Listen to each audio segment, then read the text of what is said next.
Hello, everyone. Welcome. Thank you so much for joining us. My name is Susana Pareto-Swap.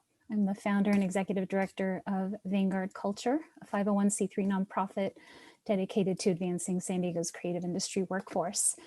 Vanguard Culture provides award-winning arts coverage, professional development for creatives, and unique cross-industry cultural events that create arts jobs, bring diverse communities together, and inspire creative collaboration across all industries. For more information about our events and programs, please visit vanguardculture.org. It's my pleasure to acknowledge our professional development sponsor, Jack Lampel, and our community partner, Idea One, for helping us to make these programs possible. A big thanks to the City of San Diego Commission for Arts and Culture and the Parker Foundation for their support as well. Before we begin, we'd like to take a moment to acknowledge that the land that we inhabit here in Southern California is the traditional, ancestral, unceded territory of the Kumeyaay Nation.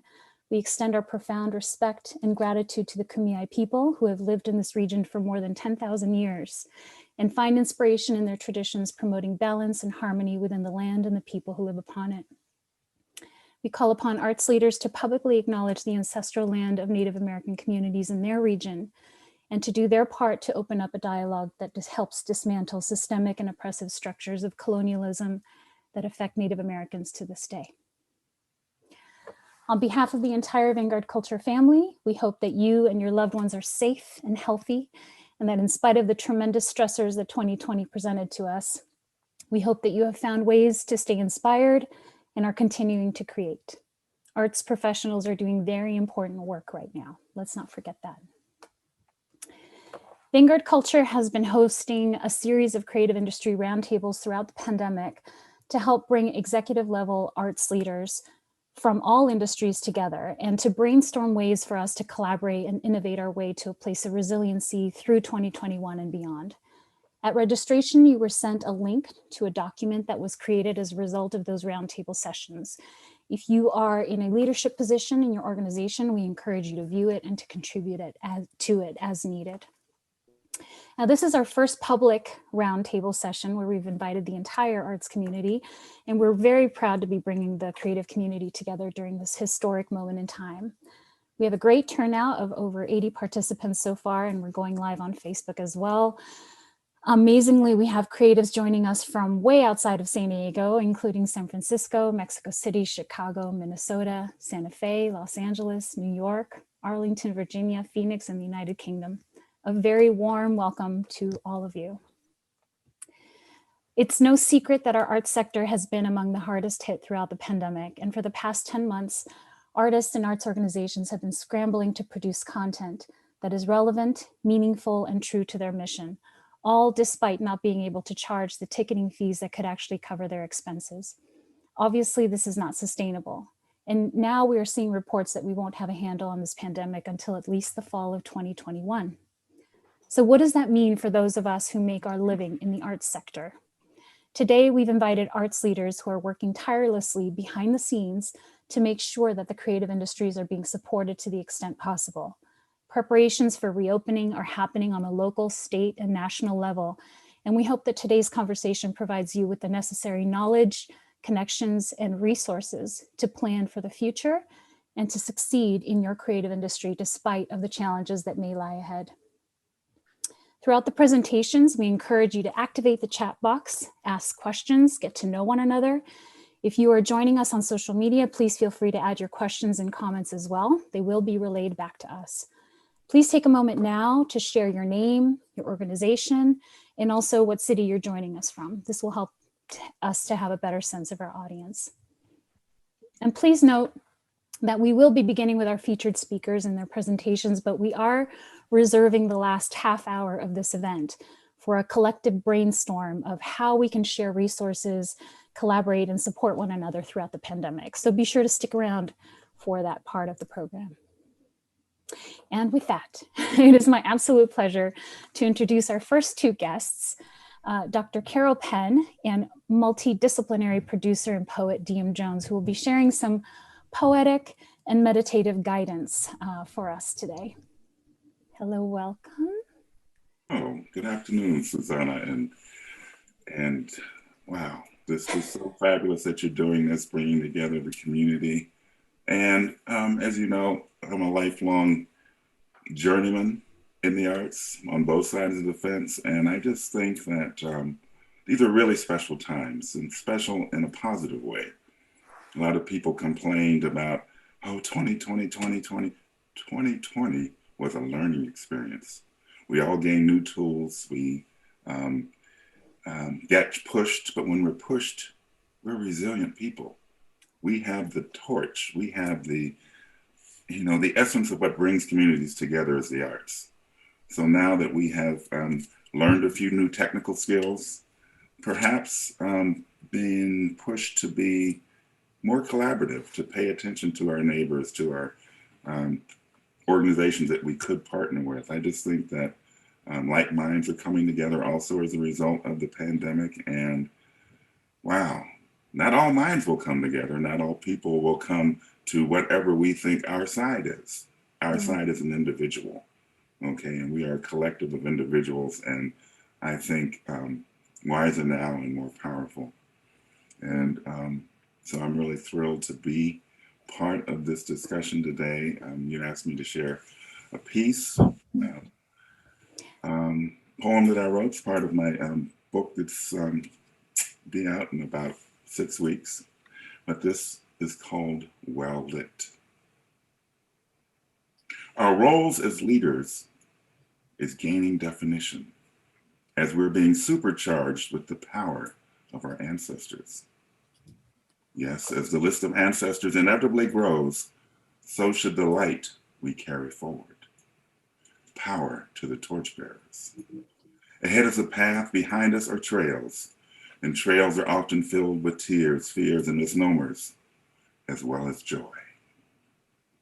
Paths are well lit, as long as we choose to see. Power to the torchbearers. I choose pathways of the future to invest my energies. I expect nothing, but am seeking only joy, light, and love. Are you with us? The nation of one. One never escapes from oneself. Well lit. That was beautiful. Thank you so much. Thank you so much for sharing that. Dr. Penn, I know you asked me to call you Carol, but I refuse. Respect where respect is due. It's become clear throughout the pandemic that in moments of crisis, humanity looks to the arts for healing. But before our arts community can get to a place of healing, I believe that we first need to take a moment to acknowledge and accept the collective trauma that we've all been living through. And my hope is that we can set our intentions for what we would like our future to look like. And that's why we invited you here today. So today, here we are, it's January 25th, over 400 COVID-related deaths in the United States, 2 million worldwide.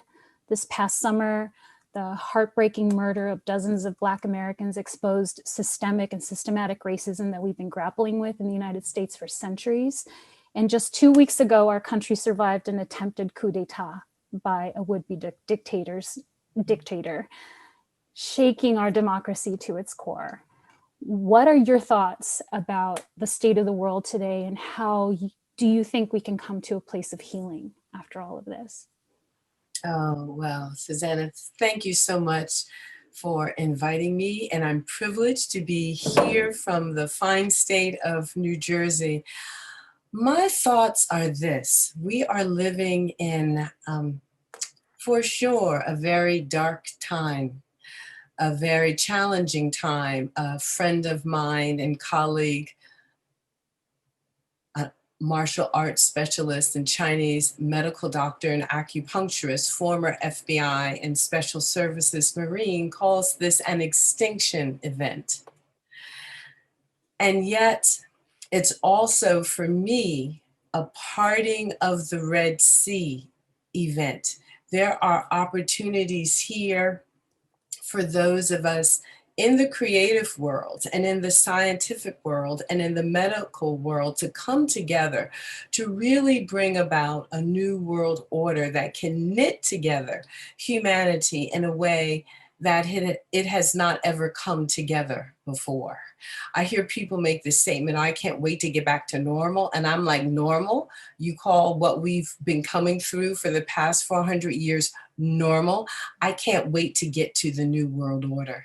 I can't wait for us all to do the deep transformational and inner work to bring about something that is fair, equitable, just, and inclusive, where we end racism and sexism and any sort of structural bias that keeps to separate us, that keeps us living in this lie, that keeps us asleep. So as a person who spent 20 years of my life as a professional dancer and choreographer, and I still direct a women's dance company, and then made that transformational journey to become a medical doctor, where I'm now doubly board certified in family medicine and obesity medicine, and also a master movement meditation and mindset coach. As someone who just lives my life in that space of bringing together, I hope, the best of all worlds, I invite all of us to dig down deep, to join forces, to bring arts medicine more forward into the mainstream, and to put our creative minds and hearts together. Thank you for those beautiful thoughts. When we asked everyone to register, we asked them to share with us what they would like to see happen in 2021 within their industry or in general. And perhaps this would be a good opportunity for all of you to share those intentions in the chat box. What would you like to see happen within your industry or in general for 2021? What is going to set you up for success in 2021? Please share those with your fellow colleagues. And if you would, Dr. Penn, I'd like for us to, if you could lead us in a bit of a meditation in order to kick off this conversation with some intention. We need some intentionality here. You know, we are not in normal times, as you said. This is post-COVID, post-trauma, in a survival mode as the arts are, but looking toward a brighter future, looking toward this new administration that was just installed, that is supportive of the arts, that believes in science, and both of those things will be good for the arts community, we believe. Yeah, so absolutely. I'll pass the floor to you for those thoughts. My pleasure. So what I'll invite everyone to join in me, if you will. I'm going to do a combination of a concentrative meditation as well as a guided meditation.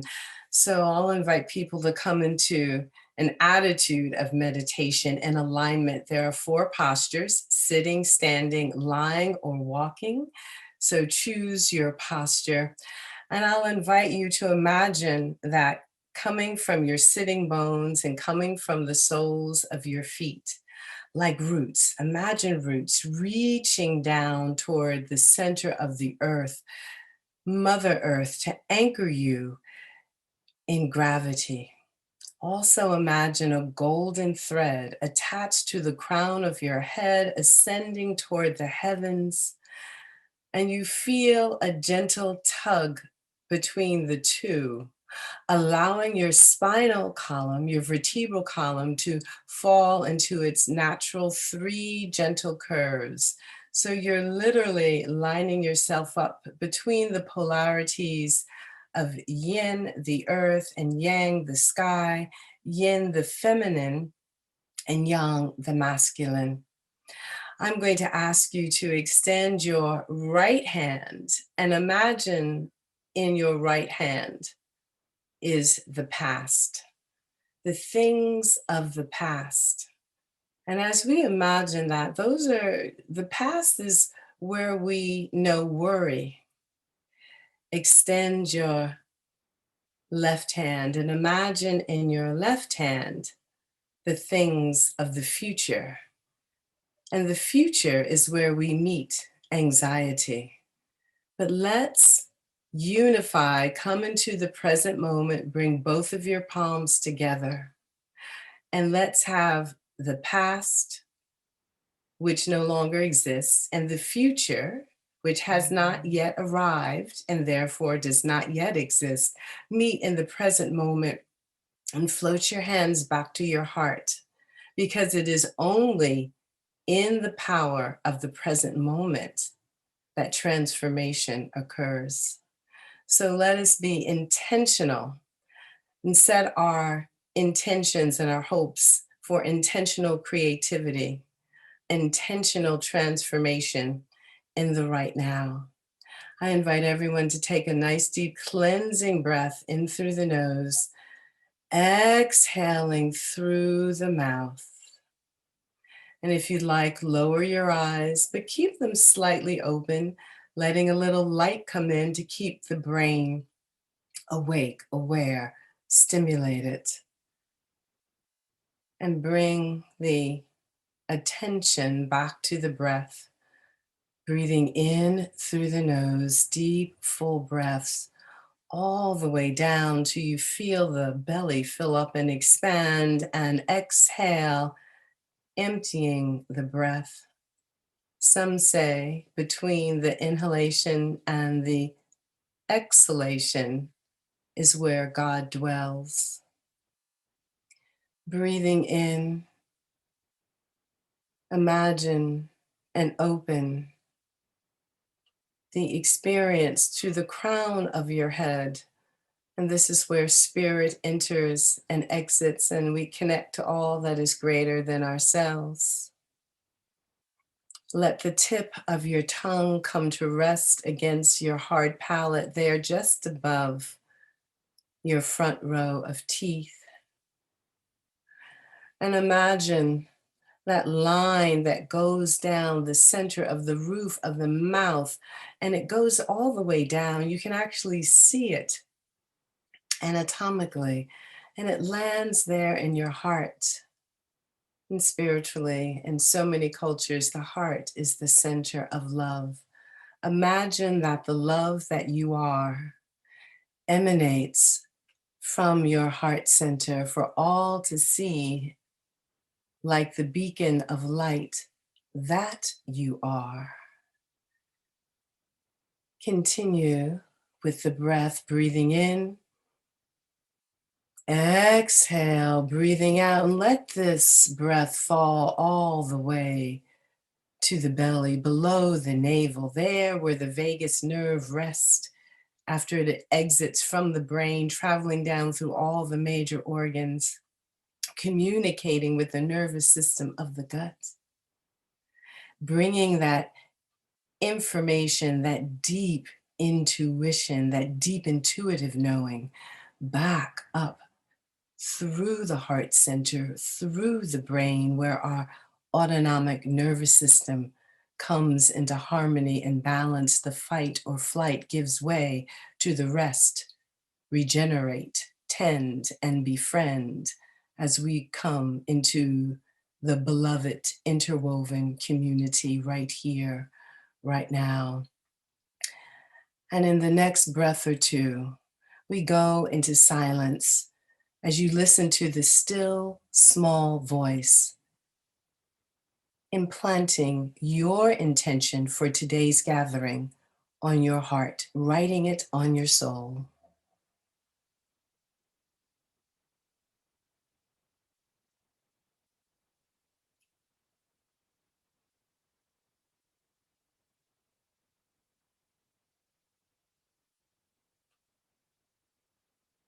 And collectively, let the community breathe in together. Exhaling, releasing the breath, releasing the palms, turning the palms upward as we acknowledge the presence of all in this gathering. As we acknowledge and come to learn from each other, all contributions welcome, all contributions needed. And as we bow down to the beauty and the truth of the grace and wisdom that walk alongside of us for today's special occasion. Namaste and Ubuntu. Thank you. Thank you so much. That was incredibly beautiful. And thank you both for taking the time to join us today on this very special day. You know, we all came into the arts for different reasons, but I think deep down, one of the big reasons we all probably participated in our various creative industries is for a sense of healing.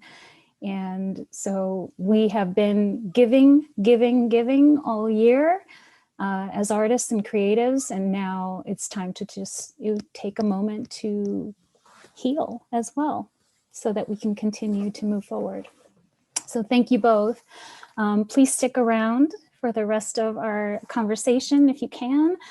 And we're gonna go ahead and move on to our next speakers. Welcome. I hope you all enjoyed that. Hello, welcome, welcome, welcome. Jonathan Glass is the Executive Director of the City of San Diego's Commission for Arts and Culture, and Jennifer Davies is the Director of Cultural Tourism for Balboa Park at the San Diego Tourism Authority. Well, thank you so much for joining us today, both of you. Thank you for having us, Susanna. Great to be here. Thank you. Yes, thank you. So I invited you both here today because people don't know about the many efforts that are taking place behind the scenes to help San Diego's arts and culture community become whole again. And, you know, it's easy as a creative professional to sort of feel forgotten among all of this, but what you don't know is that people are working night and day tirelessly to make San Diego whole again. So I want to start with you, Jonathan. I wonder, can you share with us some of the statistics that recently became available about the impact of the arts in San Diego? And then maybe some information about any efforts that are taking place to support the arts right now, or any resources or opportunities that our creative community may find useful? Sure. You know, I think before I talk about data, it's kind of a hard transition, Susanna, from Dr. Penn and DIEM. I think first I just want to acknowledge how very small the world is. And if COVID has shown us nothing else, and it has shown us many, many, many things, it's that what used to be 6 degrees of separation is now 1 degree of separation. And for those of us who work in the creative world, it's even smaller than that. And I'm thinking my friend and colleague, DIEM Jones, who I've known for, I don't know, DIEM, 2.5 decades maybe, had the good fortune of working with formally in Texas and informally as our careers have taken us across North America. So it's great to be joined by friends and colleagues from throughout North America and Europe in this conversation. And Susanna, thank you for centering San Diego in the conversation. We have such a unique role and place, I think, here in San Diego because of this physical place that we sit in. So I'm going to get to the data. And forgive me for just jumping in right in with you. I know you're. No, it's fine. I know you Susan, tend to be a data guy, but in this post-COVID world, it's not sort of a moment for data. However, the data that you just shared recently on the news was quite impressive. Yep. And I think that what that does for San Diego's community is really remind them of their value, which, you know, is sort of hard to embrace sometimes in this particular moment. But I mean, whatever that means for our community, but I did think it was an important component of this. Of course. I'm just hesitating because this is really such an important conversation. So I guess I'd like to frame it by saying I personally am a data geek. I believe data gives us the tools and therein the power to advance the incredibly important work of creatives. And I've had the good fortune of having jobs for a long time that allow me that platform of bridging so many different business sectors and governmental sectors. But I think right now, my personal head is in the space of trauma. So what I'm thinking about and what I'm really very intentionally focusing on as from the perspective of the Commission for Arts and Culture in San Diego is the fact that our field is in trauma. I mean, the world is in trauma right now. But then in addition to that, our field is in trauma. So we're doing everything that we can right now to look at everything we do from the perspective of racial bias, class bias, the physical and emotional implications of what COVID has brought onto our community, in particular the arts and culture sector. So when I talk about data, or when I talk about things like fiscal agents or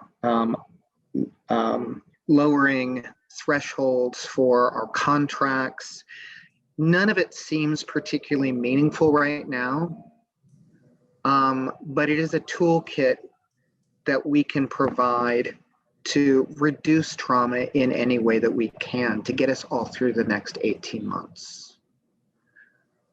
With that said,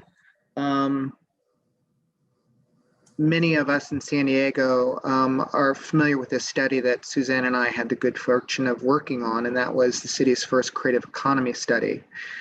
That was the findings of the study were launched in October.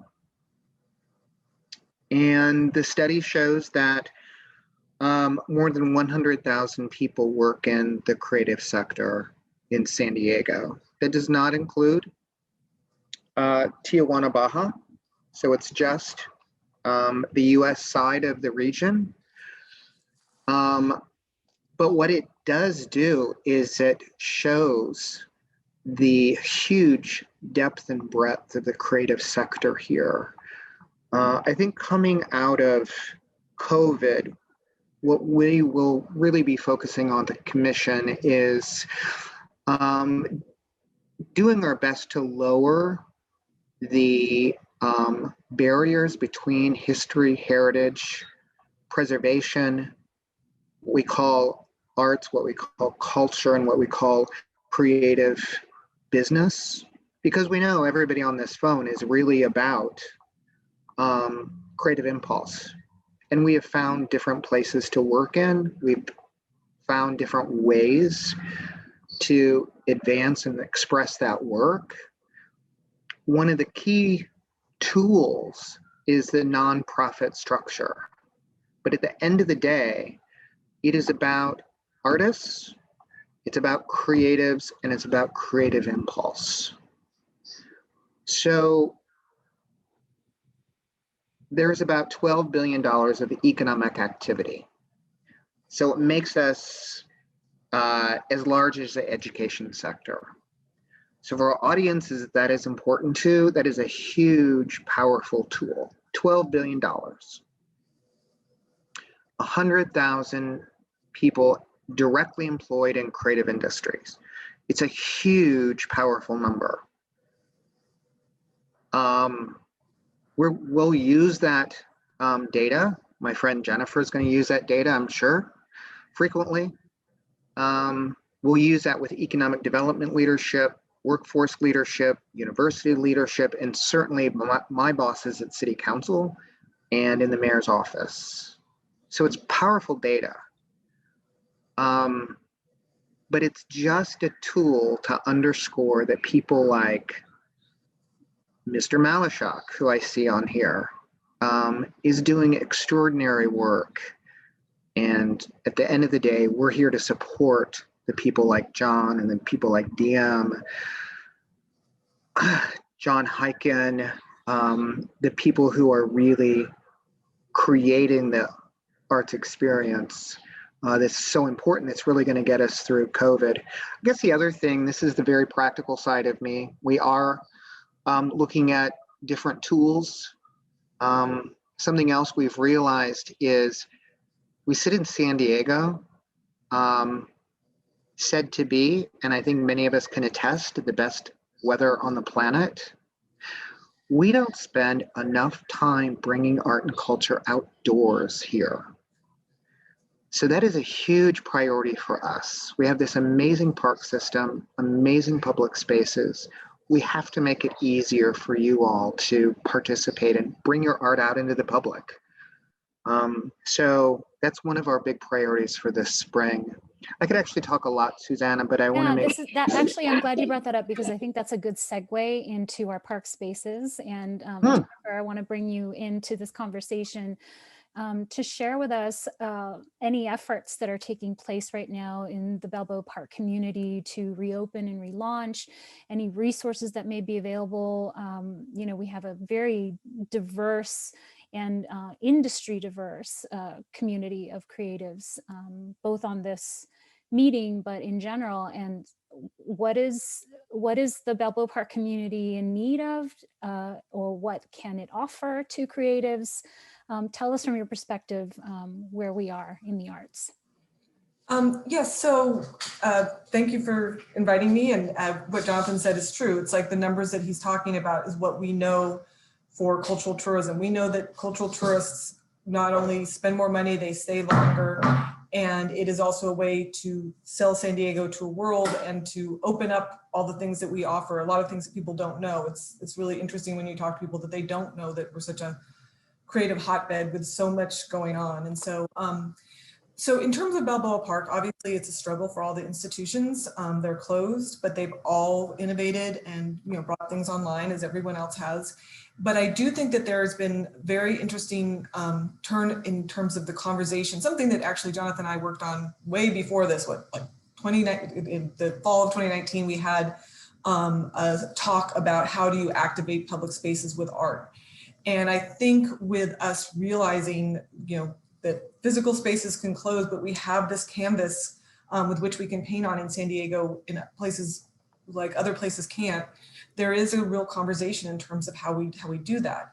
One thing that I think is really promising, the Balboa Park Cultural Partnership is starting a conversation about what is the Balboa Park experience. So it's not another plan of how, sorry,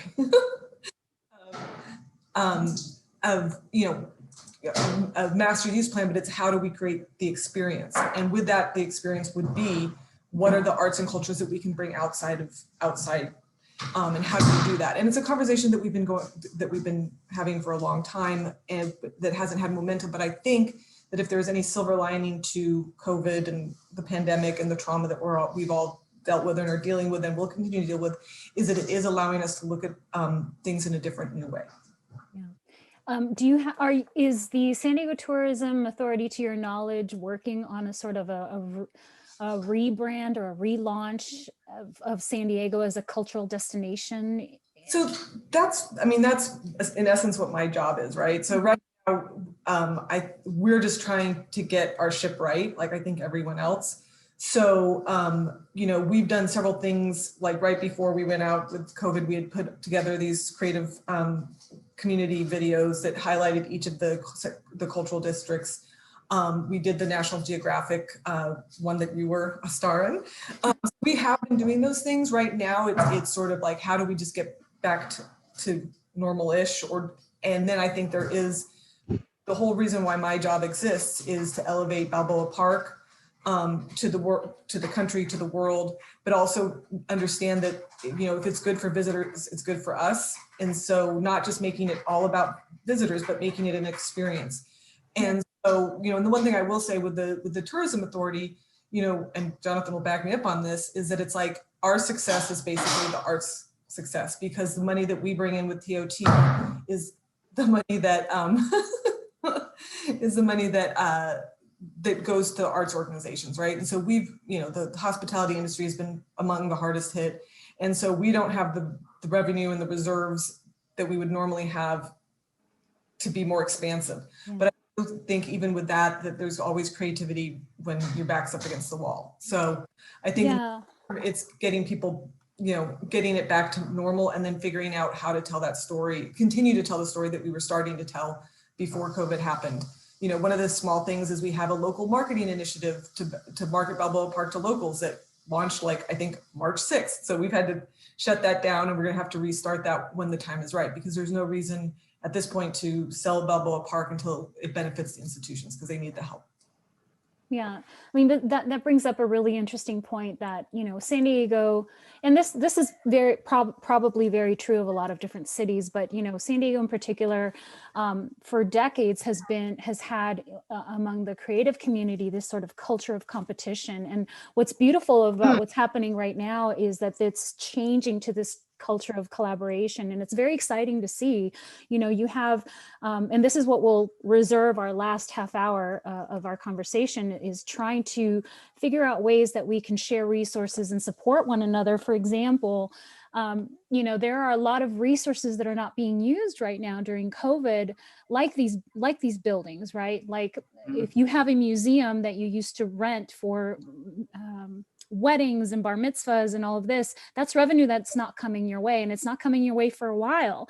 So, but yet meanwhile, you have a dance company or a theater company or something that needs a cool space, a cool venue to produce their interesting film project, So how can we work together in ways where you're not charging an arm and a leg because you're not generating that revenue anyway, and yet both organizations benefit? The theater community or the dance company benefits from the free use of the venue, and the venue benefits from content that they didn't have to create, that they can share on their site and then grow a new audience. So, we're initiating these conversations with the grander purpose of what type of resources exist right now that can be it's not pre-COVID type of collaboration. This is post-pandemic type of collaboration, which we're calling radical collaboration. What type of radical collaborative initiatives can take place during the pandemic that will allow all boats to, all ships to float, right? To rise. I mean, this is, in this scenario, in this contemporary scenario, your success is our success. And I don't just mean that among your own industry, but across industries. We want San Diego to be seen as a center of arts and culture for the tourism industry to be able to come back. And so, you all are playing very important roles in this effort, and a lot of people don't know that. So I wanted to make sure to highlight your work. Do you have any other information that you want to share in terms of resources or opportunities that may be coming around that the community should be aware of, either of you? And if not, we can. If you don't mind, I'd just like to underscore what Jennifer said, but also frame it a bit from our perspective. There's so much focus on the hospitality industry and how, frankly, hospitality and arts and culture have been disproportionately affected. The sense of trauma inside the global tourism sector, is as bad, if not worse, in the arts and culture sector. So I think it's really important to recognize, because Jennifer's is employed in that sector, her feet are in both, but employed in that sector, that we're working with colleagues that also are suffering 40, 50, 60% unemployment, nothing like what they saw in the Great Recession, much, much, much worse. So when I have a conversation with a colleague in the tourism industry and they say, well, it's going to be 4 years before we come out of this, my knee-jerk reaction is, no way, we can't take 4 more years. But I do think it's important for us to understand in the arts and culture sector how the tour, and especially in San Diego, how the tourism industry really works. And it is not just like the performing arts, where you have to schedule and build before you actually have people in the seats, you have to do the same thing before people are in hotels and on the ships and on the planes. So we have so much work to do with the tourism sector here on how we can better package and promote. Jen does an amazing job, but we need to think really differently about the way we talk about our organizations and how we are reaching out to the regional audiences of Phoenix and Los Angeles and Vegas, because we don't get enough of those audiences here.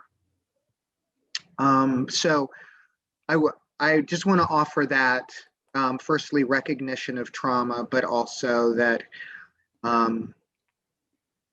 this is a time and an opportunity for us to think really differently and really granularly about how we are working with people and organizations we haven't in the past, hoteliers and restaurants, as an example. So I'll just leave it at that, Susanna. No, I think this is it's great to be having this conversation across not only creative industries, but the tourism industry, as you have one toe in one and one in the other, Jennifer. But the tourism industry, I'm hoping, is also first going to come back in force locally with local tourism, right? I mean, this is an opportunity we've all been locked up. We're ready. People want to go to restaurants. They want to convene. They want to gather. They want to see plays. They want to see music. They want to see shows. They want to go to museums. They want to go to galleries. They want that now more than ever. And, it just goes to show you that the journey to joy is not always a beautiful journey. Sometimes it involves a lot of stress and struggle. And so here we are through this stress and struggle. We see the light, right? At the end of, the vaccines are here. We're hoping that, that this administration can pull together a mass vaccination effort nationwide that will allow us to have some sense of normalcy by the fall. I don't know how long it will take until people feel comfortable sitting next to a stranger in a theater, for example, but San Diego, you tapped into it. We have this beautiful weather. It happens to be raining for the first time and who knows when today. And it's like, San Diego's are running out into the rain and dancing because it's the strangest thing. But, we have gorgeous weather that we can tap into. So, this in the chat box, certainly if you have ideas for how we can be tapping into this incredible resource, how we can be sharing spaces, even folks who have a venue are now in need of outdoor spaces, right? That they can extend their programming to. So let's be thinking about those types of collaborations and the sharing of resources that will allow San Diego's arts and culture community to come back, not just your own industry, but the entire arts and culture sector. And those, I would love to go stay in a nice hotel and give myself a staycation. And so I'm looking for those types of things. So it is possible that we can sort of regenerate some of the TOT dollars potentially here in San Diego, among San Diegans or from San Diegans. Yes, and actually that was our first thing. Typically we can't spend money in San Diego, but with the pandemic, for the first time ever, we did in the summer start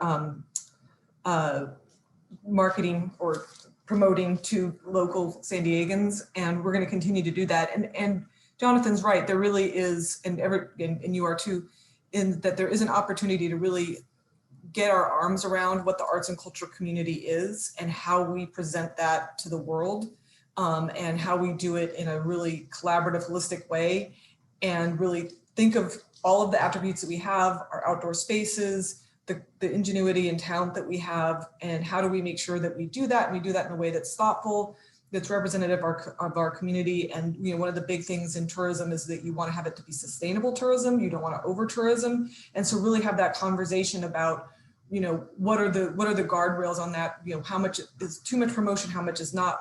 And again, if we make something that's amazing, an arts and culture community that's amazing for locals, then other people will come. Yeah. So if you build it, they will come. And I think we are at that moment where we can come together and really think about things in new ways, because we're having to think about everything in new ways. Yeah. So that again is the opportunity in the darkness. Yeah. Well, as our friend, and I brought this quote up because at the beginning of the pandemic, we invited arts leaders from a variety of different industries to share their experiences 2 weeks after the forced closure of everything. And our friend Roxana Velasquez, who's the executive director of the San Diego Museum of Art, said a quote that said, you know, we should never squander a crisis. Just as the pandemic has exposed the worst of us, it has also exposed the best of us. This is a masterclass in humankind. And I just thought that was so beautiful and profound. And I've taken that with me throughout the entire year. So thank you both for taking the time and sharing your thoughts with us. We're going to go to the next speakers and invite you to stick around and continue being a part of the conversation in the chat and then afterwards. So thank you so much for all the incredible work that you're doing behind the scenes, and we really appreciate you, and best of luck in all your projects. Okay, welcome. Thank you all for joining us. So we're adding everyone's bios. In the interest of time, we're adding everyone's bios in the chat box, just so you know. And so I'd like to sort of just briefly introduce you. We have Victoria Hamilton, who is the president of the California Arts Advocates, Californians for the Arts. Candis Paule, she's a casting director and member of a statewide task force working to reopen the arts in California. And Jay Haley, president of the San Diego Performing Arts League. Thank you all so much for being a part of this today. We really appreciate you. I'd like to start with Jay very quickly. Jay, in addition to serving as president of the San Diego Performing Arts League, you're also on the board of directors for Rebuilding Together San Diego, the City Ballet of San Diego, and Diversionary Theater. What do you think are the performing arts sector's biggest challenges right now? And do you have any examples of programs or projects that your organizations are working on to help address those? Okay, sorry about that. I don't know what happened. All right, well, thank you for that question. And I just want to clarify, in case anyone looks me up afterwards, my name is Jay HENSLEE, HENSLEE. So, you know, I think one of the biggest challenges is if you look at 2020, not only did we have COVID, but we still have COVID, but social injustice. There were so many challenges facing arts organizations and just nonprofits in general. So we've really had to pivot. And one of the programs that the Performing Arts League put together was a collaboration with a group called the Theater Alliance. So the Theater Alliance is now a wing of the San Diego Performing Arts League, and it's a collective of theaters that are focused on promoting each other and helping collaboratively develop resources to move forward. So, you know, one of the things that a lot of arts organizations had to do last year was learn how to stream content virtually. And the Theater Alliance and SD PAL worked together to provide training around how to do that. How to find a vendor to help with that, how to stream your show, how much to charge for it. You know, one of the things that organizations had to do as well was many of them had to develop a diversity statement and look at how they were going to incorporate DEI into their programming, into how they operate. And we've spent a number of hours focused on just that, helping these organizations with training, with resources, with, you know, how to move forward so that when we do reopen, they're ready to go and stronger than before. Are any of those workshops still taking place, and or do you plan on that? Because of course those would be useful not just for the theater community, but to many folks outside of the theater. Yeah, absolutely. And our website is sdpal.org. So sdpal.org. And that's a great place to go. We have a resources tab there. And a lot of what I just talked about, we have on our website. So we have recordings of some of the workshops that we've done. But also, you know, if anyone's interested in just becoming a part of SDPAL or becoming a part of the Theater Alliance, they can do that from our website. Yeah, and I'll mention, you know, I'm in another life, I'm an actor, and I have been participating in the Theater Alliance's roundtable sessions, which inspired much of the creative industry roundtables that we've been hosting. So thank you for that great work that you're doing. And I love that you're setting intentions for every single one and different themes. That's sort of the way to do it. In this cross-industry environment, it's a little trickier to be intentional in that way, but thank you for that great work that you're doing. Next, I want to bring on Candis. Tell us a little bit about this statewide task force that you're working on. What does that mean? Who's involved? How did it begin? Tell us a little bit about that, please. Thank you so much. Thank you for having me. The Californians for the Arts, and which Victoria Hamilton will speak to, I'm sure, put together a group of several dozen leaders throughout California who represented theater, music, dance. Some were statewide organizations, some were specifically San Diego, San Francisco, Los Angeles, etc.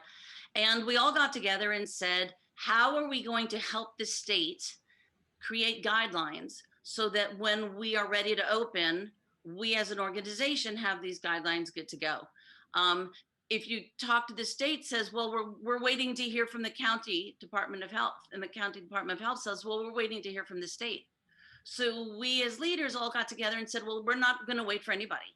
We're going to put this together and or we're going to be ready to go, which is all well and good and fabulously intentioned, but not realistic right now, because you could have a 200-seat theater and your guidelines for a 2-person show is going to be, when you're doing Frankie and Johnny and the Claire de Lune, is going to be very different for your guidelines when you're doing Joseph and you've got 20 people singing and dancing, right? So compare that to ballet, to opera, to symphony. It was a daunting task for the county Department of Health and indeed for the whole state. And realistically, right now, as much as this is important for us and for the arts to have some template to go off of, we're not the focus.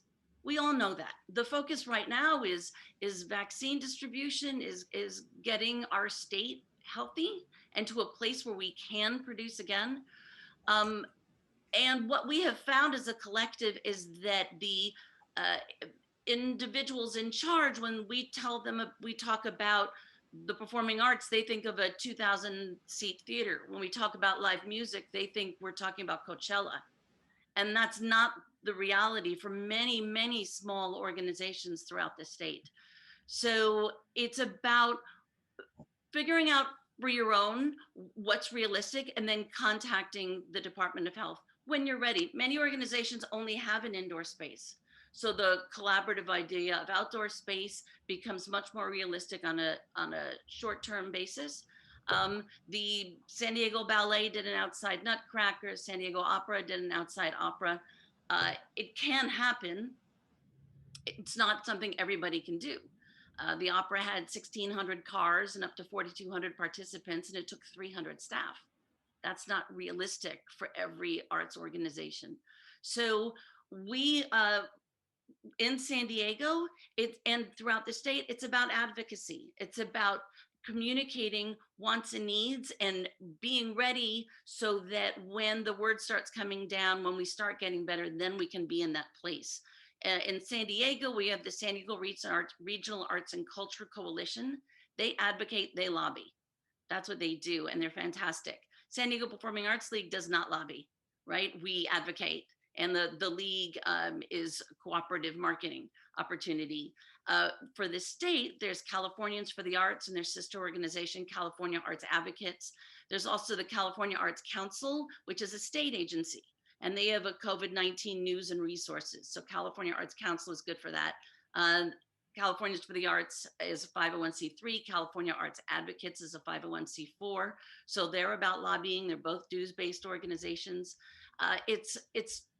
We can all sit and wait for something to happen, absolutely, or we can be part of the organization so that when we are able to open, we are good to go. basically, I just wanted everyone to know that things are happening. We are working on your behalf. There are many people who are thinking the same thing that you're thinking of. Well, great. So we open on a Monday. I need months, as you mentioned, Susanna, I need months to be prepared for that. And we're doing everything we can so that as soon as there's a guideline available, it can get out to the people and it can happen sooner rather than later. The only other thing I'll add is the opera, the ballet, even Art Walk, that happened because they took months, communicated with the County Department of Health and said, this is what we got, this is what we're thinking. Is this something that's viable, realistic? They got sign off from the County Department of Health here in San Diego, and that's how it was able to happen. They didn't say, we're gonna have 200 people and end up with 500 people. They put together a proposal, they chatted with the health department, everybody came up with something that was reasonable and viable and safe, and then they could move forward. And that's possible right now, outside, in cars, etc. Is that the way to go in your mind, in your opinion, to reach out to the county health department when you have an idea and put together a plan and a proposal? Is that the course that it takes to make things happen? Absolutely. For right now, it is indeed outdoor only. I haven't seen them approve anything that was indoor. We had this fabulous conversation with the convention center because they put together a whole proposal, this amazing 34-page proposal, which still has not been approved by the state. So it's not just the little guys. The convention center is a huge part of San Diego, but there's just so many unknowns still. But where if you're outdoors, and especially the whole in cars thing, has seen some success here in San Diego. Yeah, I want to move to Victoria, and before I ask you to share your information with us, I'm going to remind everyone that if you do have resources that you can share with the group, and you know, this is a cross-industry event. There are industry professionals here from theater, dance, music, film, visual arts, museum science. So you may think that the resource you have is only specific to your industry, but in truth, it can be used by any arts professional or many. So please share anything, information. Edward Walensky from the opera just mentioned that they'd be happy to share their process and guidelines that they used to produce their event this past winter. And so, yeah, if you have any information there to share, please do so. So Victoria, thank you so much for making the time. I really appreciate you. So I know that you're working tirelessly to bring arts funding to San Diego creatives and advocating for San Diego to be, you know, top of mind when it comes to distribution of resources. Can you share any information about the efforts taking place to support the arts, or any resources that may be available to the arts community right now? Oh, thank you for asking. Of course, I want to share. And to talk about radical collaboration, that's what advocacy is. And we're all in this together. And some of you know that as the founding director of the Arts and Culture Commission, we were able to achieve the blueprint for the arts, penny for the arts. It's still alive. I mean, we haven't made the money, you know, got to the dollar amount. I know Jonathan will figure it out. But I'm so proud of San Diego and the leadership. Candis and Jay, what you've done to gather locals together. Thank you very much for that. Right now, the Californians for the Arts, California Arts Advocates, has a 28-member board, and 5 members of the board are from San Diego. So we are very well represented. So let me just share with you some of the things that we have coming up and some success stories. I know this is a little late notice, but today at 3 o'clock, there is going to be a workshop. It's free. And I think Susanna has a link she'll share. I just shared the link here. So if you want to register to the Zoom link, it's right there. So as part of the workshop, we're going to be talking about current federal, regional, state funding and legislative opportunities for artists and cultural workers. And we'll be briefing folks on Save Our Stages and PPP, which are opportunities for funding coming forward. So look for that if you can. Also, really good news that we helped spearhead is in the governor's proposed budget, which he just released. It's called Budget Built on a Strong Fiscal Foundation. It's $5 billion. And of the $5 billion, he has set aside $5 million he's set aside $25 million to fund cultural institutions and a grant program. So keep your eye on that. Also, $15 million right out the chute will be one of the first states to introduce this idea of a California Creative Corps, something similar to the WPA or the CEDA program that we had in the past that supported artist employment. Of the 15, the first 5 will be available this fiscal year through the California Arts Council, and 10 million for next fiscal year, again, through the California Arts Council. This is not a done deal, so I'm ask all of you to participate in thanking the governor and talking to our legislators to ask them to support these recommendations. You know, we are so fortunate. The folks that we have up in Sacramento are huge arts and culture supporters. You know, they came through city council, they came through the school board. So let's make sure to engage them and to hear from us. The other thing the governor did is he's preserved the California Arts Council budget at $26 million. So that's great news. So we've got to hang on to that.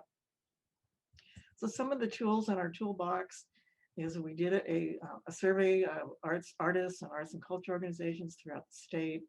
And we're going to be releasing the results of that survey with the Otis report at the end of February.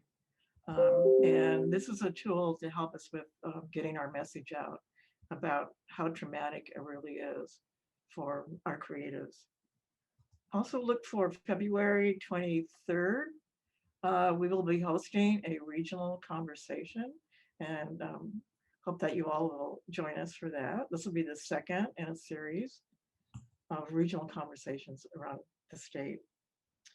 And then finally, in April, it's Arts, Culture, and Creativity Month, and we're going to spend about 3 days engaging statewide arts and culture organizations and artists in some pretty important conversations. Preserve one of those days for an advocacy day so that we are all together speaking with one voice or talking to our legislators. So a lot on our plate. I look so forward to working with all of you as we advance arts, culture, and creativity in California. So I'm open for questions. Yeah, thank you. If there are any questions, please go ahead and add them here. Also, if you're following us on social media, Facebook Live, you can insert your questions there as well. And those questions will be relayed back to us by our lovely intern, Daniela. So, you know, we asked of all of the registrants to share what they would like to see happen in 2021. Can you share your thoughts, Victoria, what you would like to see? And then I'll ask you and Jay and Candice as well. What would you like to see either in, well, for you in the arts in general, and for you both, Candice and Jay, in your industry, perhaps?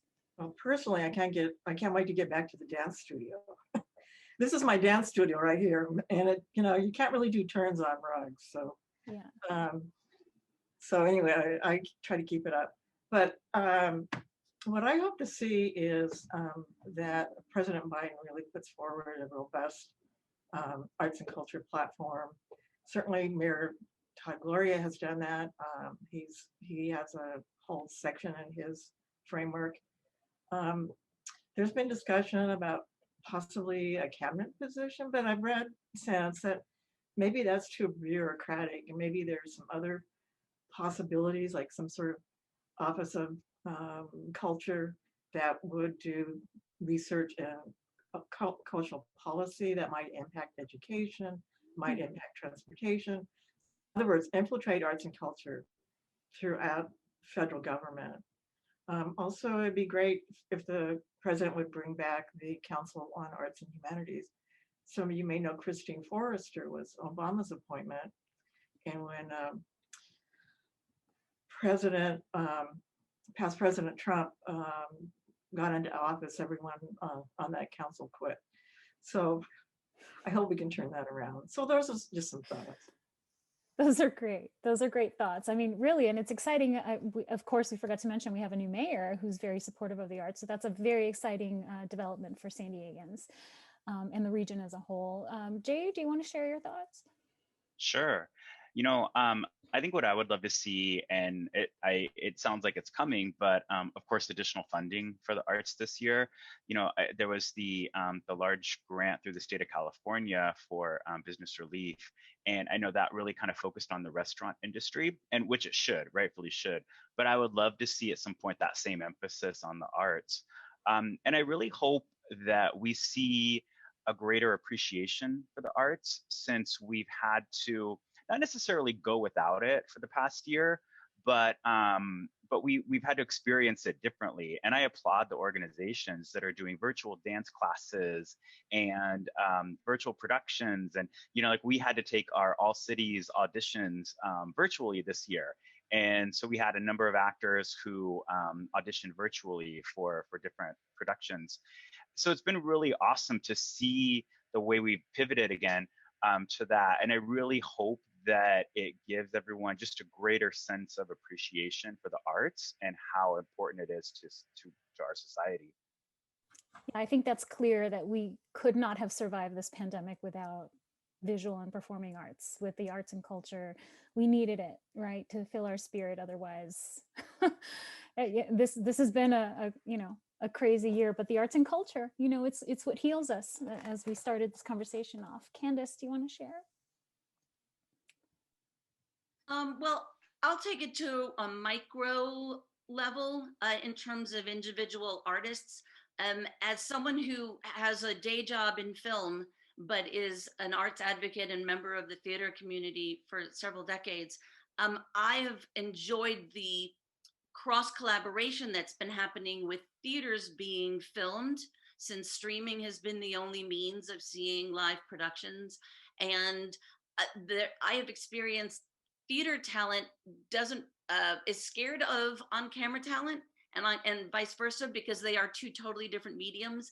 And I have seen a lot more collaboration now between the two groups. I'd love scenic designers and set designers to be one and the same. Just because you design for theater doesn't mean you can't design for film, or be a costume designer, costume and wardrobe, same thing, right? So I think that the more we can expand the minds of the artists and have them be cross-cultural partners, the broader the spectrum of influence San Diego will have across all artistic mediums. And that opens up career opportunities for people that never considered being in those industries as well. So yeah, I hope that you are all thinking about those things as well. Well, thank you all for joining us and taking this moment with us. Please stick around if you can.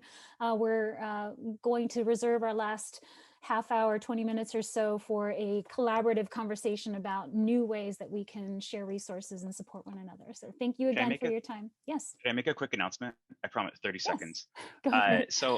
And this group, so this is pretty exciting because this group is the first to hear this. So over the past 5 years, SD PAULE has put on San Diego Theater Week, which is a 10-day celebration of the arts.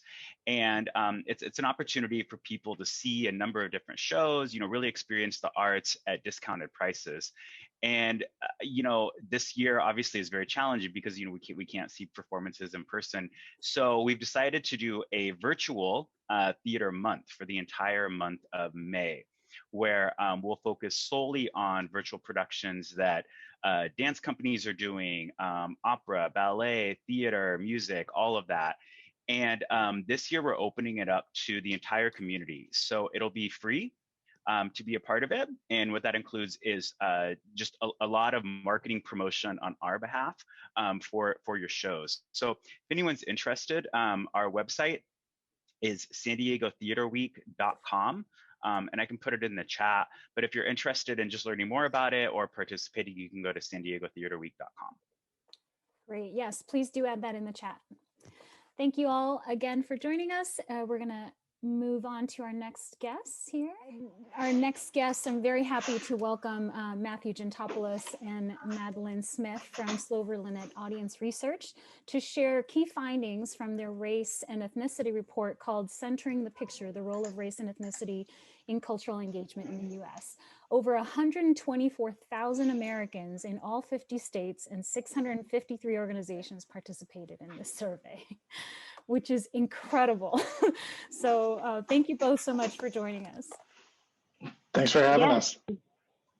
And so, I mean, I just have to acknowledge this Herculean effort that took place. How was that accomplished? What kind of first tell us how that got started, where this came from. Sure, of course. And we have a little bit of a PowerPoint presentation we might throw up just to share some of the key findings with you. But, you know, in March, as we were all delving into the pandemic for the first time, we as a research consulting firm wanted to think about how we could help the arts and culture sector, and particularly how we could help audiences in the communities that the arts and culture sector serve. And we really recognized a need for the arts and culture sector to listen to its communities. And we came up with this great idea of tapping into our networks of arts organizations to have them send out this survey to their patrons to better understand how arts organizations can help them right now. What are they going through, and is there a role for arts for them during a time like this? And Matt, I might actually ask you to just throw up our presentation really quick so I can tell you a little bit more about sort of the composition of who we heard from. If you want to flip over to the third slide, you'll see that our survey sample came from two sources. We received 2,000 responses from a community panel sample that was representative of the US population. And then we received 122,000 responses from 650 participating organizations. So what began as a small effort where we thought maybe we'd get 50 to 100 organizations participating really blew up into this huge need that we heard from the arts and culture sector to better understand what they should be doing at a time like this, what could they be doing, and again, how could they better serve their audiences. And Susanna, would it make sense for us just to sort of briefly go through our presentation really quick and share a couple of key findings? Absolutely. I'm just going to hand you the floor and then we'll check in with you afterward with questions. So if you do have questions, please add them into the chat so you don't forget your questions, and then we'll assign 10 minutes or so at the end to try to answer them. Yeah, that would be great. And just, I guess, to briefly introduce ourselves and our background work. Again, my name is Madeline Smith. I'm a project director at an audience research firm based in Chicago, Illinois. So a lot of what we'll be sharing today are findings that represent sort of the national picture of what audiences are saying they want and need from the arts during a time like this. But of course, we do have quite a few San Diego voices represented in this sample itself. We did have 7 arts organizations from San Diego participate in this survey, including the Old Globe, the Museum of Contemporary Art San Diego, and the San Diego Botanic Garden.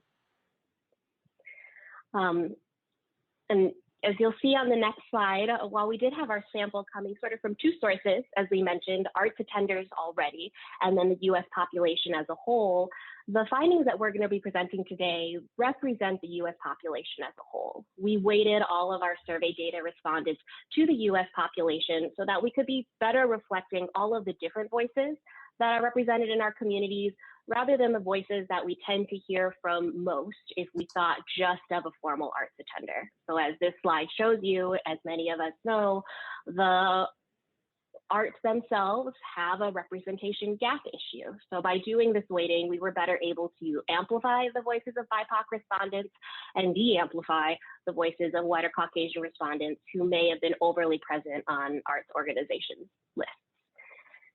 And as you'll see on the next slide in this presentation, we're just going to present sort of a handful of key findings in 4 key topic areas when we took this massive data set that we have and put it under the microscope of understanding differences, desires, and needs, and how they may be different based on one's racial or ethnic background.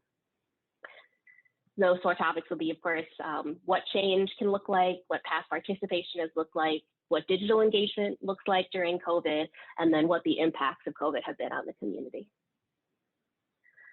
So first, diving into an invitation to change, the data confirm that the level of interest in future change at arts organizations is influenced by race and ethnicity. As you can sort of see on this graph here, BIPOC groups or certain BIPOC groups are more likely to want change in the arts than white or Caucasian respondents. As you can see, among Asian and Pacific Islanders, Black or African American, and Latinx or Hispanic Americans, they were significantly more likely to agree with this idea that they hope arts organizations will change in the future to be more relevant for them. And outside of racial and ethnic differences in response to this question, we also saw that income had a big impact on people's desire for change in the arts and culture sector, but the way that income impacted things differed depending on one's racial or ethnic background. So for certain groups like Asians, Black or African Americans, and multiracial Americans, desire for change is higher among those with higher incomes. But if we isolate those who identify as white or Caucasian, the desire for change is actually stronger among those with lower incomes. So what that sort of indicated to us is that those who feel arts organizations are currently most relevant to them are probably white and tend to have higher incomes. So really important when we think about who we're serving now and who we hope to better serve in the future. Within change, we also identify sort of three broad categories of change that would make the arts better for Americans. And as you can see, even within those categories of change, there's a lot more interest in this type of change among certain BIPOC Americans. You know, overall, we sort of asked a survey question where there were 15 different types of change that people could choose from, or say that they hoped that the arts wouldn't change at all. And looking at Americans as a whole, 72% of Americans identified one type of change that would be beneficial for them, and that's across racial and ethnic groups. And if, again, we isolate BIPOC Americans, they were even more likely to be able to identify a number of changes that they hope will happen in the future. As you can see on the slide, the majority of Americans really want the arts to become more inclusive and community focused. By that, they mean supporting local artists, treating their employees fairly at arts organizations, and engaging more diverse voices and faces. And then there are sort of some specific differences within those other two categories. Among those who want arts to be more casual or more fun and informal, you'll see that's particularly important to people who identify as Hispanic or Latinx. And then among those who are looking for arts organizations to change by being more reflective, telling stories like theirs or showing people like themselves on stage, we see that being particularly important among those who are Asian and Pacific Islander and or those who are Native American or multiracial as well. Come on, boy. And sort of lastly in this section of change, we also wanted to understand how organizations can help their communities right now. And overall, among all Americans, we see that most people want arts organizations to help people laugh, relax, and stay connected. But for BIPOC Americans, there were also different ways that they hoped arts organizations could help them. As you see here, either by helping them heal, grieve, and process their emotions, or other Americans felt it was very important that the arts bring people of different backgrounds together. That was particularly important for people who identify as Asian or Black or African American or Latinx. So a lot more ways in which BIPOC Americans saw the arts being able to help them during these difficult times.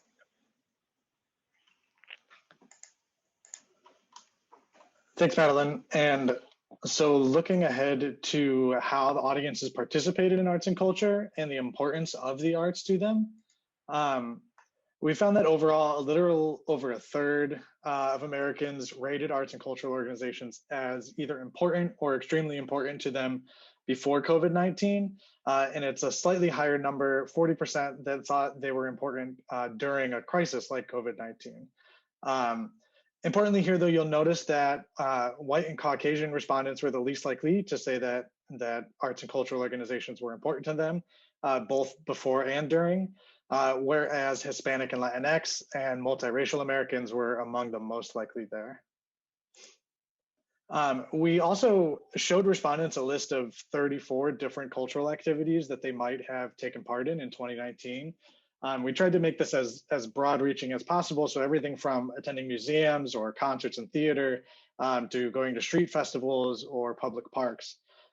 When we looked to see how different groups participated, we noted that the least likely to have participated were among Black and African Americans, of which 12% said that they had not done any of the 34 activities on our list.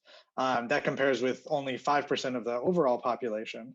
And relatedly, where most people had selected about an average of between 7 and 8 different items from our list, Black and African American respondents tended to be slightly lower with only about 6 on average. So keeping that past engagement in mind. And just to say something really briefly about the last slide Matt was on, that's something that we found to be a really interesting finding, of course, not from the perspective that it seems like Black or African Americans are attending less culture, but from the perspective that maybe there was something wrong or lacking around our definition of culture that made it harder for them to see themselves in the landscape that we tried to lay out in our survey. As Matt noted, there were 34 different types of activities, 34 things that ranged from what I call formal culture, like opera and ballet, to things that certainly could live under more informal culture, like video games, visiting the library, or a public park. But we still see that for some reason, Black or African American respondents were struggling to find themselves in that definition of culture. So we're actually currently in a qualitative phase of the study where we're interviewing Black or African American respondents throughout the country to better hear in their own words how culture fits in their life and what their definition of culture is, to hopefully better inform our second wave of the survey, which will be coming in 2021. Great, thank you, Maddie.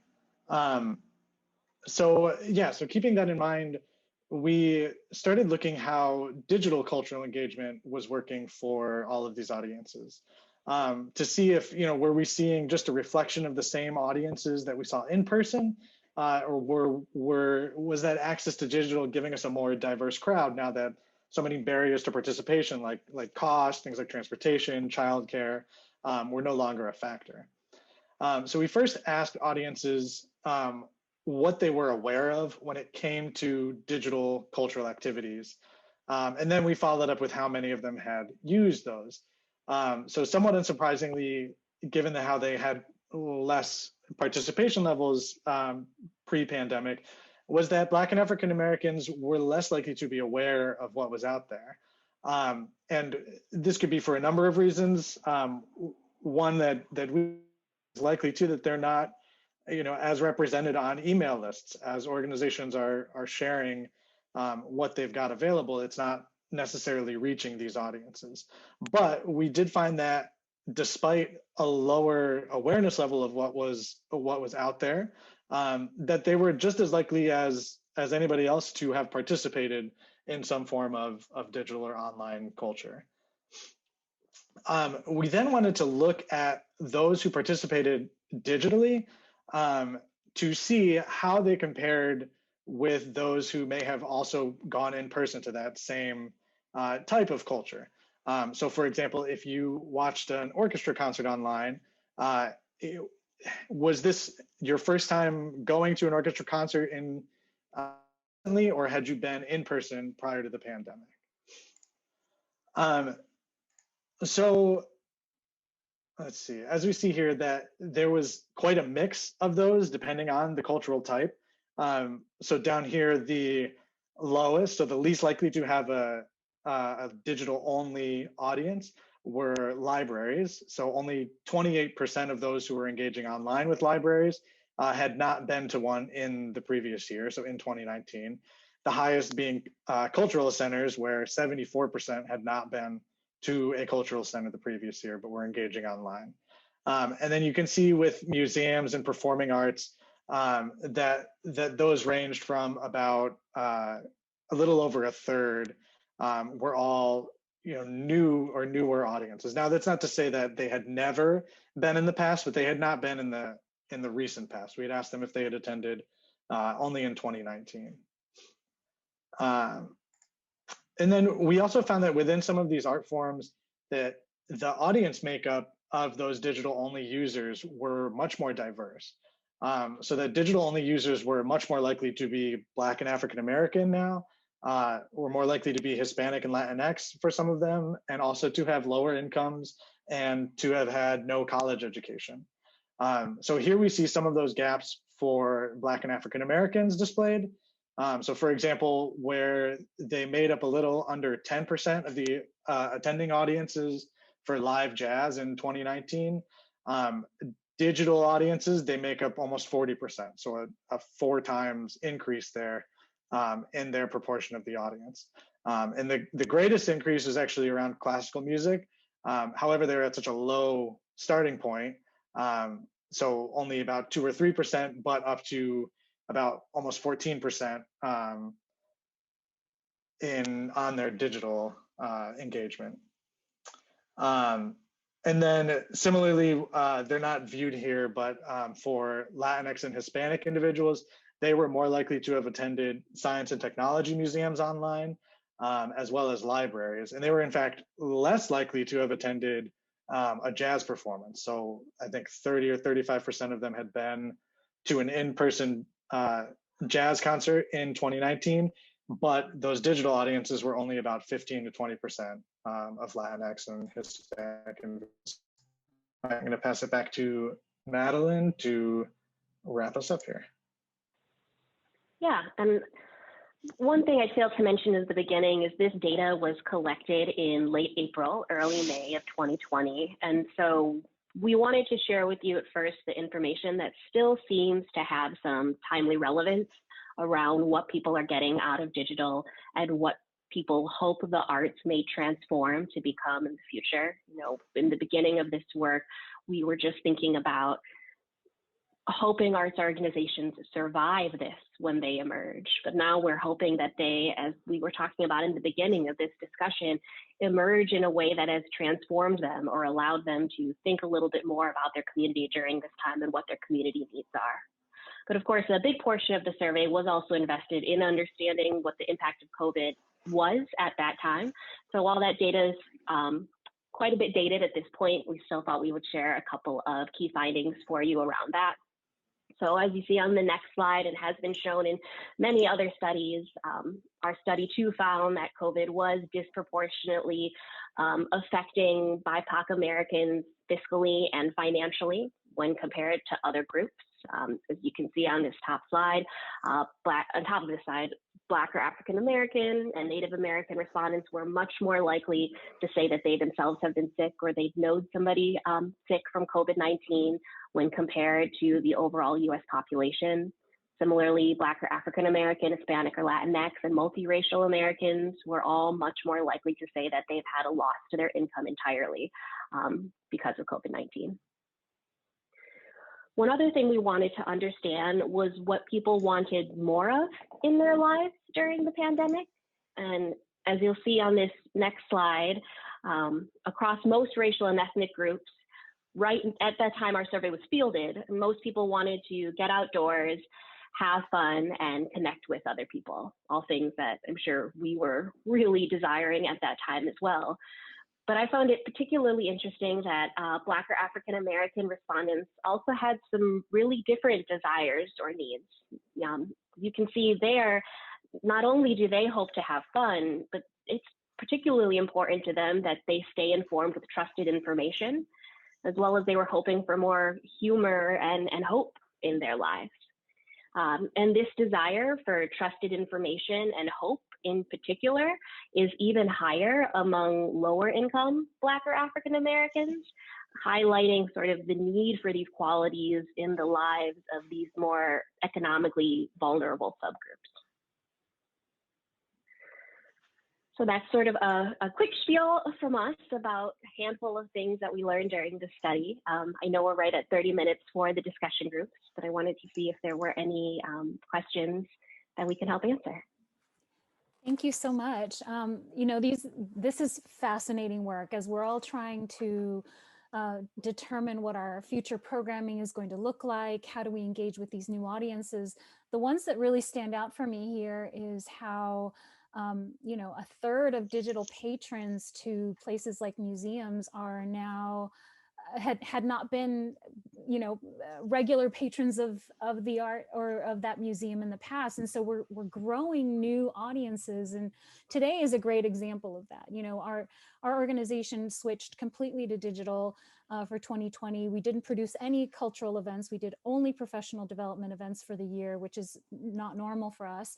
But we grew audiences from all over the country and all over the world. And I've signed up to conversations like these, which is how I found your organization, by the way, with the Opera America presentation that you did. You know, I signed up to that thinking, well, they're talking about reopening and, you know, should be interesting. It doesn't have anything to do, I'm not an opera professional myself, but, you know, we'll see if we learn something. And so I think people are doing that. They're signing up to these conversations just to see what they can get out of it. And these bits and pieces are coming together so beautifully. So that was really fascinating to me is, you know, this is an opportunity for all arts organizations to think outside of their own, of course, to engage with their own community, which is super important, but also realize that there's an untapped potential where you could grow new audiences from outside of San Diego that eventually will become tourists of your organization, you know, once the world opens back up. So there's an opportunity there. Yeah, and it's, sorry, I just want to say it's especially important too that to remember, like, as Madeline said, we fielded this in April, beginning of May. So if you can think back to, I know every organization has gotten so much better at this over the months, but you know, thinking back to 1-2 months in, how many people were, you know, doing the best that they could or just trying to get into digital at that time. So we expect that these numbers are probably even higher now as far as those that are new audiences coming in. Now that both audiences are more used to engaging digitally, and organizations on the other side have gotten better and more adept at sharing their content. Yeah. And another thing that I found, I'm sorry, Madeline, go ahead. No, go ahead. No, one of the things that I found also very interesting in one of these virtual conversations that I've participated in is that your boards can now grow to include people from outside of your own city.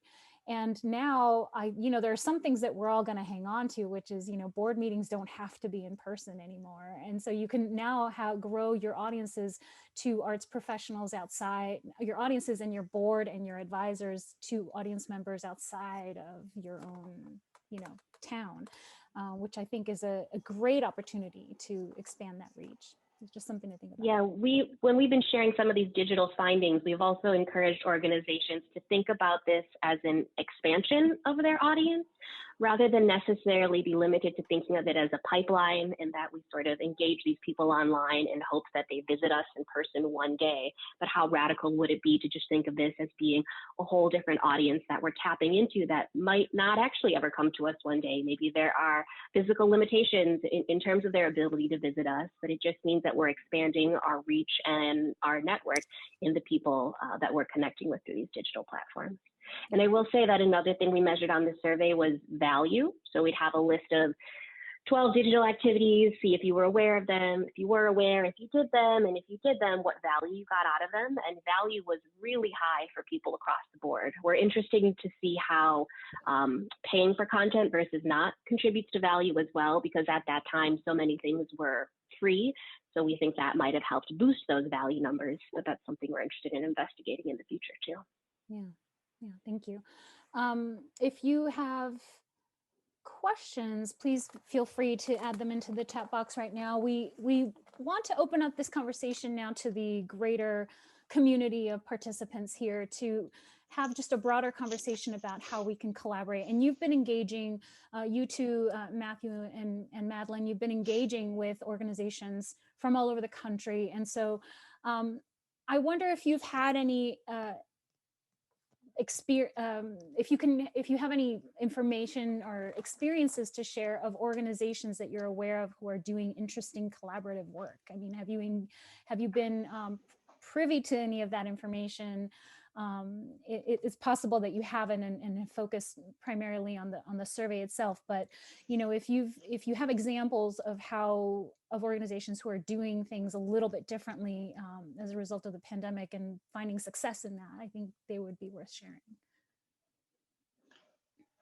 Yeah, I don't think it kind of came through this study, but I'm working with another with an orchestra who, you know, as they had always had digital performances as part of their, you know, master plan, and then kind of had to rewrite everything once COVID hit last year. But one of the things that they've been doing is to partner up with their local public television and public radio so that their concerts are available both online on their own websites, through their Facebook pages, but then also through the public television portal to just be able to reach, you know, a wider audience there, and to keep those concerts going. Yeah, that's a great way. Yeah. Mm-hmm. Yeah, and I wouldn't say that I have an example of a project or collaboration that I know of that's happening that's working well, but one that we are really excited about and are following is actually something that one of our advisors on this project is spearheading. We're sort of taking that data point around looking for a place of trusted information and thinking about how arts and culture organizations, maybe ones that are a bit larger or well-established, can help with some of this COVID vaccine rollout or awareness by acting as a platform for vaccination, putting together posters that sort of give their sign off as a organization that you trust and know are here to help with this effort, is something that we are hoping to contribute to and really excited to see what happens with that. Like in that example, it makes me think of when we were doing voting and all of those arenas would open up and people would come and vote for the first time because it was a place they were comfortable at, it was a place they wanted to visit, and it just made it easier for them to sign on.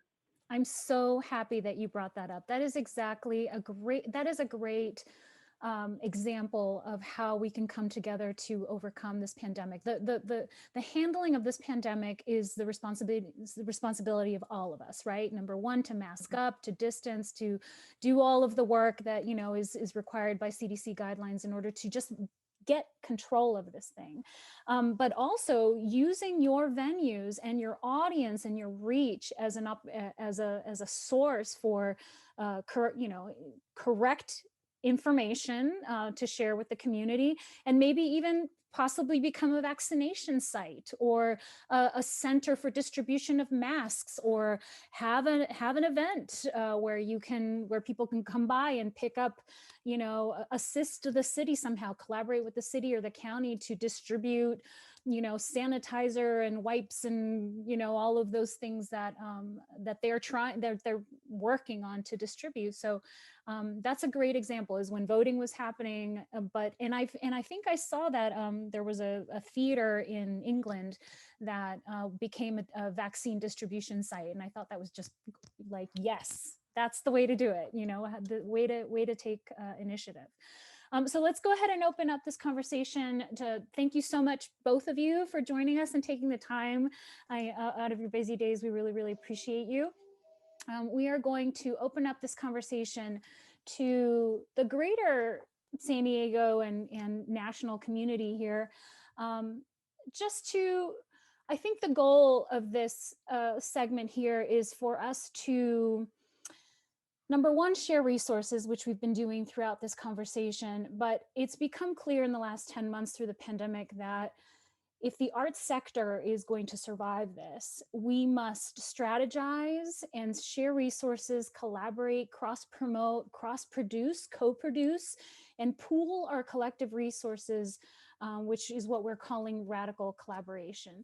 So I'd like for you all to just take a moment and think about what it would feel like to, at the end of this meeting, if we all walked away in service of another artist or another arts organization. Like, what do you have in your pool of resources that can be of service to another individual, arts group, arts community? You can share your thoughts as we're going through these conversations, either in the chat, you can raise your hand and or turn on your camera and become a part of the conversation. But this type of dialogue, what we're trying to do is initiate this dialogue that will serve you so that we come up with new ideas and show support for one another, right? And so you don't have to answer all the questions if they come up. If you have specific examples of successes or failures, you know, that you've come across in 2020 that you think somebody could learn from, those are things that were very worth sharing. We learn just as much or more from our failures as our successes, so definitely share those.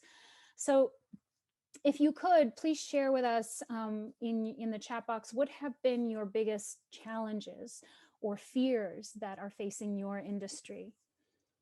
And what is your organization really struggling with right now? What do you need help with? How could you be successful in this new post-COVID environment?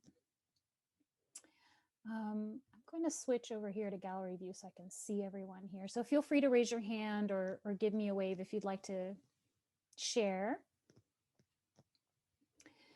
Okay, and I'll keep moving through the questions if someone wants to step up and say anything, or we'll just kind of move through them. But please keep the chat active and engage with one another. I think this is an opportunity for us to learn. What resources do you have that are not being utilized right now to the fullest potential because of COVID? So an example would be like the example that I gave earlier, where you have a museum and this venue that you used to lease out to people is no longer bringing revenue to your organization, but you have the venue, you have it, it's there. So are there resources like that? Or perhaps you have a great team of costume designers or production staff or playwrights or authors, or what can you share with the community that is of little or no cost to you to facilitate, that you would be willing to support another organization with? Okay, I'm going to keep going. One of the things that, of course, we've all grappled with is the social injustice that has been brought to light. How has your worldview of racial injustice changed the way that you practice your craft or work in your industry? And what still needs to be done in your industry to get to a place of healing and equity? Okay, I'm going to start reading some of the comments here. I have Yasmin is sharing, I believe as a producer and filmmaker, we struggle to find a place to film and to promote our craft and to fundraise. So certainly in San Diego, there are a lot of venues that are available. There are a lot of outdoor spaces.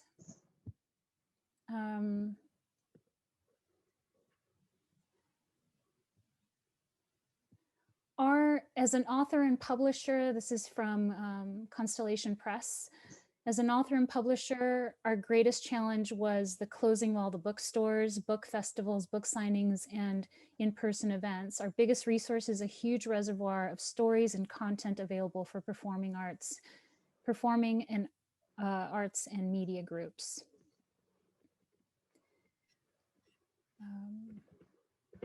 Okay, I'm going to keep asking questions here.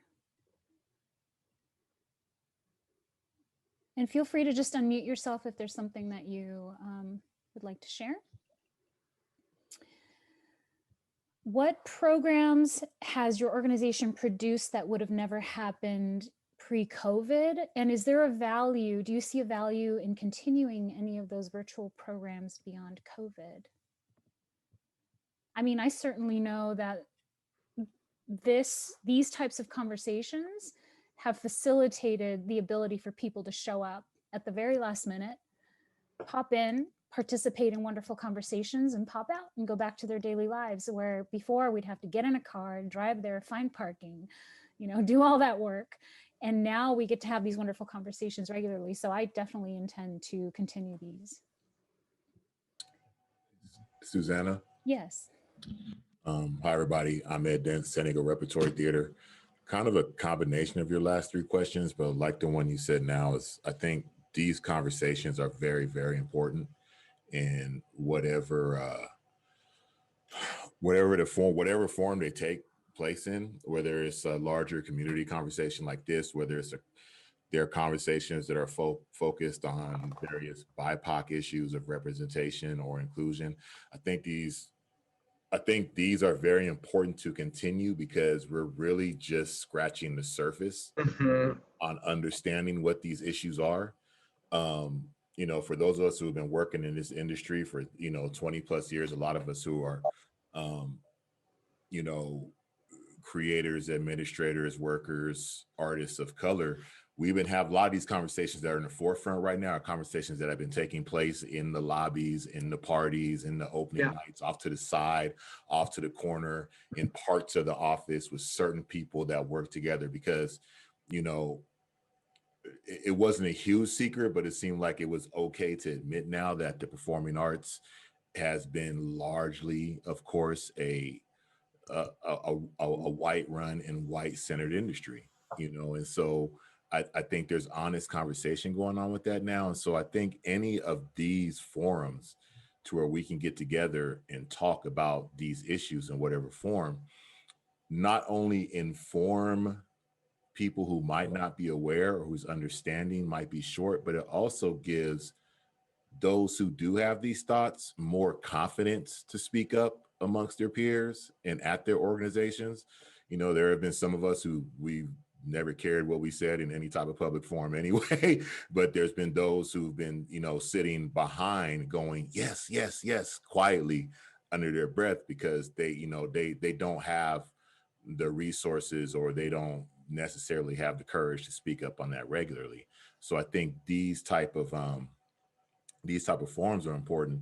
And I could say in a way to where, I know us at the rep, we're dealing with, how do we operate ourselves? How do we open up resources to smaller theaters? But I think all of us, like on a personal level, especially for those of us who work at institutions who have larger resources, or maybe we've had experience in doing, like I've been blessed to be able to have experience in a lot of different realms of operation of theater, from ticketing to the websites to IT manager, now to fund development. I think it's important for us to contribute whatever personal knowledge and skills that we have to the very smaller organizations that are trying, smaller organizations and groups that are trying to survive, or even those who are trying to start right now. I think it's very important for us who come from these large organizations and have the educational resources and the resource of experience that we've had to be able to pass that along to these younger groups and smaller groups that are now trying to get their footing.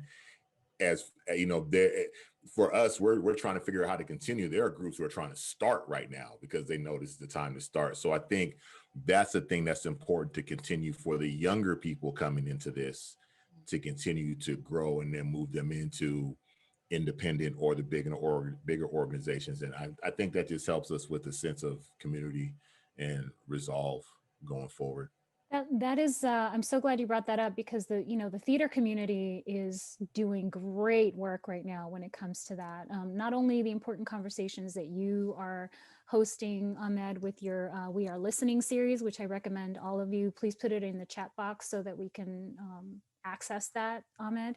But also, the theater community, San Diego Performing Arts League mentioned these discussions that have been taking place among theater professionals from, I've been a part of these conversations, and you have directors and executive and managing directors of large organizations like the Globe talking with regular old actor guy, from that's been in 2 shows in his life, and those are the types of things that need to be happening within industries and cross industries. We're bringing together all industries to have conversations with one another, but I encourage all of you within your industries to during the pandemic and hopefully beyond, have these regular conversations with one another. Literally, if all it is just bringing people into the same room at the same time, just to know one another. Larger arts organizations are always talking about bringing in new audiences and younger audiences, and the next generation. Well, there's no way to do that unless you get to know them and know their needs and know their wants. Yasmin, you have your hand up, so I'm gonna spotlight you, my dear. Go ahead and unmute. Hi, can you hear me okay? Yes. Hi, Susanna. Thank you so much for, and everybody for being here. I want to say it's great to see and read all these resources. As a local, producer, I was doing musical theater here in San Diego. I started as a dancer in San Diego State's dance program and did a couple shows, but then, moved on to film producing. And I have been in a couple rooms even before COVID, with the National Endowment for the Humanities, discussing fundraising and discussing how you do connect to all these young audiences. So I'm really glad that you brought that up. A lot of the times, even a lot of the conversations, it's like, yeah, this is a problem, but like, how do we bridge the gap? And I think we sometimes, there's just so many ideas, so many people we want. I think there is a need for collaboration, but there wasn't a lot of like action behind it. And I think now that, we're kind of in this trauma and we're all experiencing this trauma in the arts, like, I can't tell you how awesome, I'm sad to see that COVID, has brought a lot of this trauma on, but I think that in a positive light, it led to all these conversations. Like, we're all sitting here having this conversation, opening up, and a lot of times it's really difficult to open up. I've been and I've promoted stuff at the Rep. I've been to the Lyceum Theater. I love theater. When they did like the beer pairings, when they like, I've always involved in promoting events, and I do video, and I'm very, very much in the sense of like promoting. But a lot of the talent here in San Diego, a lot of the young, fresh new talent, there's like a disconnect between the large organizations. And like, I know there's funding, but somehow there's a disconnect. There's no bridge between the young, fresh talent or the people that are really trying to enjoy and like further their cultural careers with like the events and what's going on. And a lot of the times I'm like, hey, you should come check this out. And they're like, what are you talking about? Like, there's this is an opportunity then for, like a youth arts alliance or something, to start bringing that community together. Maybe it's partnering with some of the universities to bring the next generation of creatives together to be having these types of conversations, and then partnering with the larger arts institutions to sort of integrate some of those conversations. I mean, thank you for speaking up. And Ahmed, one of the things that you mentioned too is, being able to have these difficult conversations without the fear of repercussion. That's always the fear, right? Is yes, we're having all these important conversations related to, social injustice and everything, but are we going to get fired for saying that or calling somebody out, right? So that's always the fear. So thank you, Yasmin, for your comments. Thank you so much. Thank you so much for the time and the space. Sure. And so, those are the types of ideas that we're looking for. We're looking for, what is needed and what sort of radical collaboration ideas exist out there that we've never thought of. Pre-COVID, a collaboration between two organizations was very different, right? It was like, well, we'll promote you a little bit, you promote us a little bit, but only to this area, to this group, but not to our donors.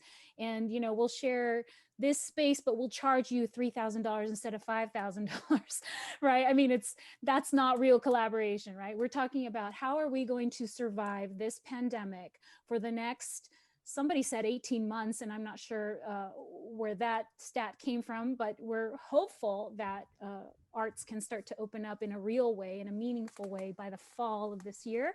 But you know, it wouldn't be it would be prudent for us to plan for beyond the fall and think that maybe that would be best case scenario, I guess, is what we're going at. So if that's the truth, if that's our truth right now as an arts community, what are we going to do about it? What can we do about it to collaborate in new ways, in ways that we've never done before, that it doesn't hurt our pocketbook to share a resource that isn't coming to us anyway right now, that we're not using anyway right now.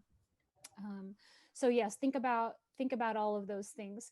Do we have any other thoughts or questions? I'll keep moving with my series of questions here.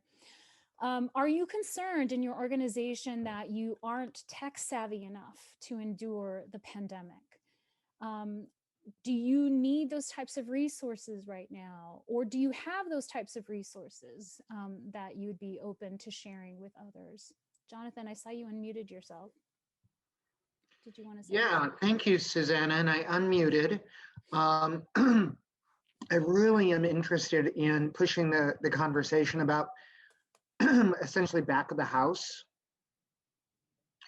Many of the folks here from the theater community, sorry guys, are familiar with a recent study that was done inside the theater community that surveyed the level of interest in an organized back of the house structure. Similar to Philadelphia has a model like this, Denver has a model like this, and there's a great deal of interest. So that's a structural thing that would take a couple years to move forward.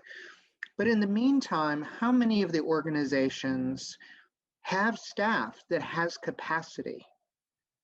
And what is the possibility? Well, let me say this differently, Susanna. I really think that there's potential for some of the larger and even the large mid-sized organizations to essentially subcontract to small organizations as a way of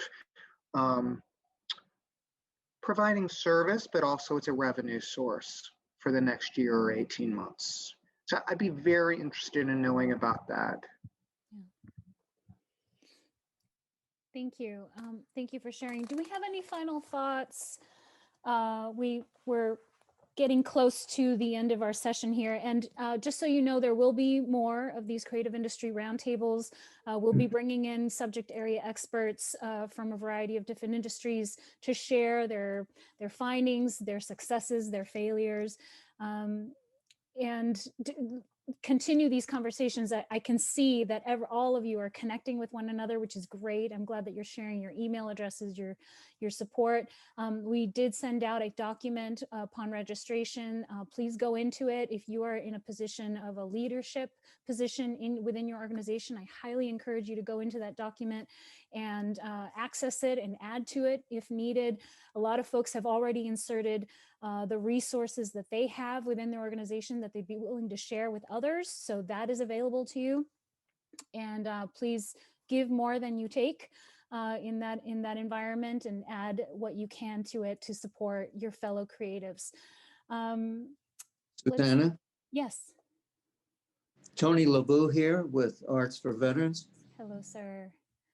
First, I wish to say that, as always, I admire and appreciate and like and love what you do. So keep on keeping on, and you have my total support. Question, and then maybe a comment. Does Vanguard Culture create, maintain, and develop a directory so that all of us can post who we are, what we do, and send out invitations? We maintain a directory of our executive level leadership that we've engaged with.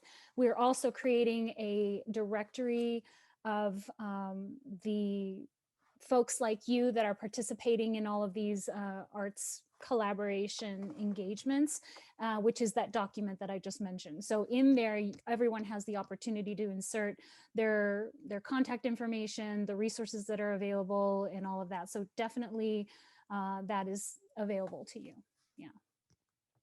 Could you put the link to that document in Yes, the I notes? believe I'll see. I'll try to catch it right now. I think it's in my notes, so for sure. And if not, you'll receive another one. You will all receive a follow-up email with that information as well.